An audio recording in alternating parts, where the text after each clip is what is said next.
રાધે કૃષ્ણ મિત્રો, અમારી YouTube channel વ્રત સાધનામાં હું તમારું હાર્દિક સ્વાગત કરું છું.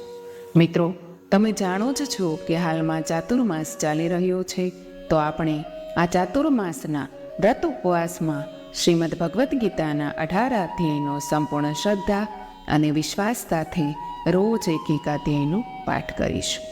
આજે આપણે શ્રીમદ ભગવદ્ ગીતાના 15મા અધ્યાયનું પાઠ કરીએ. જો મિત્રો તમને મારા વિડીયો પસંદ આવતા હોય તો પ્લીઝ અમારી ચેનલને લાઇક, શેર અને સબસ્ક્રાઈબ કરો. મારા નવા વિડીયોની માહિતી આપ સુધી પહોંચતી રહે. અને જો મિત્રો તમે આગળના 1થી 14 અધ્યાય ન સાંભળ્યા હોય તો આ વિડીયોના ડિસ્ક્રિપ્શનમાં તમને આગળના અધ્યાયની લિંક મળી જશે. ધન્યવાદ મિત્રો. શ્રી ગણેશાય નમઃ. શ્રીમદ ભગવદ્ ગીતા અધ્યાય 15. પુરુષોત્તમ યોગ. પૂર્ણ પુરુષોત્તમ ભગવાન શ્રી કૃષ્ણ કહે છે કે એવું કહેવાય છે કે શાશ્વત અશ્વસ્થ વૃક્ષના મૂળ ઉપરની તરફ અને શાખાઓ નીચેની તરફ છે.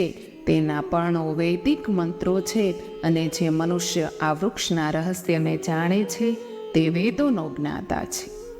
વૃક્ષની શાખાઓ ઉપરની તરફ અને નીચેની તરફ વિસ્તરે છે, અને ઇન્દ્રિયોના વિષયો રૂપી નાજુક કળીઓ સાથે 3 ગુણોથી પોષણ મળે છે.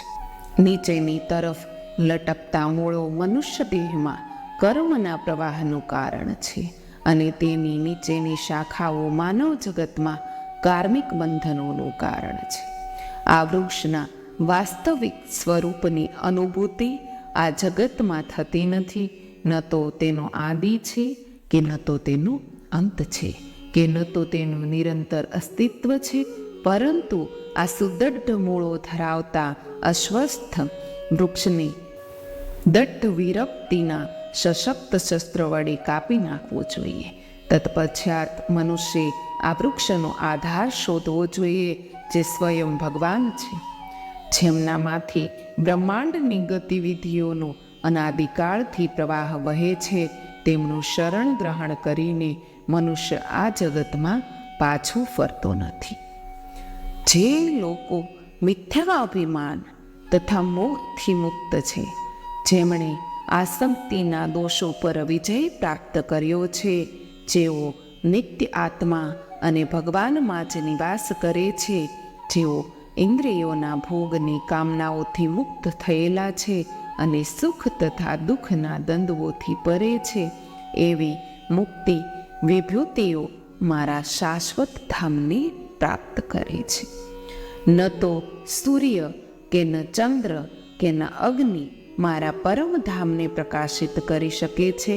ત્યાં ગયા પછી કોઈ આ માયિક વિશ્વમાં પુનઃ પરત આવતો નથી. આ માયિક સંસારમાં દેહધારી આત્માઓ મારા અતિ સૂક્ષ્મ અંશ છે, પરંતુ માયિક પ્રકૃતિથી બદ્ધ તેઓ મન સહિતની 6 ઇન્દ્રિયો સાથે સંઘર્ષ કરે છે. જે રીતે વાયુ સુગંધને એક સ્થાનેથી બીજે સ્થાને લઈ જાય છે, તેવી રીતે દેહધારી આત્મા જ્યારે તે જૂના શરીરનો ત્યાગ કરે છે અને નવા શરીરમાં પ્રવેશ કરે છે, ત્યારે તેની સાથે મન તથા ઇન્દ્રિયોને લઈ જાય છે. કર્ણ, નેત્રો, ત્વચા, જીહવા અને નાક કે જે મનની આસપાસ જૂથમાં એકત્રિત થયેલા હોય છે, તેમના પ્રત્યક્ષીકરણનો ઉપયોગ કરીને આત્મા ઇન્દ્રિય વિષયોનો ભોગ કરે છે. શરીરમાં નિવાસ કરતા અને ઇન્દ્રિય વિષયોને ભોગવતા આત્માનો બોધ વિમૂઢ મનુષ્યોને થતો નથી, કે જ્યારે તે વિદાય લે છે ત્યારે પણ તેનો બોધ થતો નથી, પરંતુ જેઓ જ્ઞાનચક્ષુ ધરાવે છે તેઓ તેને જોઈ શકે છે. ભગવદ પ્રાપ્તિ માટે પ્રયાસ કરી રહેલા યોગીઓ પણ શરીરમાં પ્રતિષ્ઠાપિત આત્માની અનુભૂતિ કરવા માટે સમર્થ હોય છે, પરંતુ જેમનું મન વિશુદ્ધ હોતું નથી, તેઓ એમ કરવાનો પ્રયાસ કરે તો પણ તેમને તેની જાણ થતી નથી. એ જાણ કે હું સૂર્યમાં તેજ સમાન છું, જે સમગ્ર સૂર્યમંડળને પ્રકાશિત કરે છે. ચંદ્રનો પ્રકાશ અને અગ્નિનું તેજ પણ મારામાંથી જ આવે છે એમ જાણ. પૃથ્વીમાં વ્યાપીને હું મારી શક્તિ દ્વારા સર્વ જીવોનું પોષણ કરું છું. ચંદ્ર બનીને હું સર્વ વનસ્પતિઓનું જીવનરસથી પોષણ કરું છું. એ હું છું જે સર્વ જીવોના ઉદરમાં જઠરાગ્નિ સ્વરૂપ ધારણ કરું છું અને શ્વાસ પ્રશ્વાસમાં ના સંયોજનથી 4 પ્રકારના ખોરાક બનાવું છું અને પચાવું છું. હું સર્વ જીવોના અંતઃકરણમાં સ્થિત છું અને મારામાંથી સ્મૃતિ, જ્ઞાન તેમજ વિસ્મૃતિ ઉત્પન્ન થાય છે. એકમાત્ર હું જ સર્વ વેદો દ્વારા જાણવા યોગ્ય છું. હું વેદાંતનો રચયિતા છું અને વેદોના અર્થનો જ્ઞાતા પણ હું જ છું. સૃષ્ટિમાં 2 પ્રકારના જીવો હોય છે, ક્ષર તથા અક્ષર.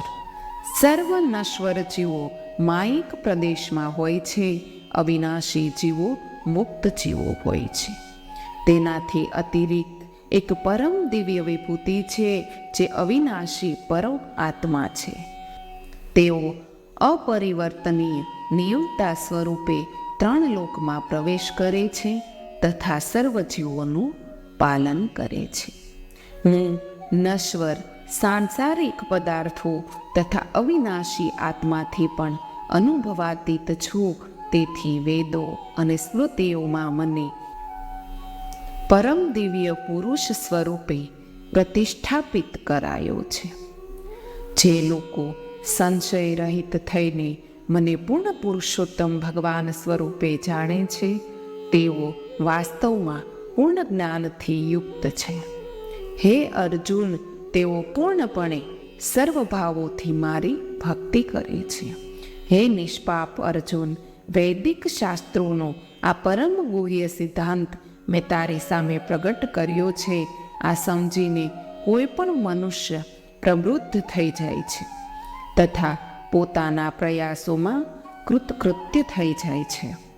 ઓમ તત્સદિતિ શ્રીમદ્ ભગવદ્ ગીતા સ્મૃતસ્યો બ્રહ્મ વિદ્યાયામ યોગશાસ્ત્રે શ્રી કૃષ્ણ અર્જુન સંવાદે પુરુષોત્તમ યોગનામ પશ્વદશોડાધ્યાય. મિત્રો, 15મો અધ્યાય સમાપ્ત થાય છે. ધન્યવાદ.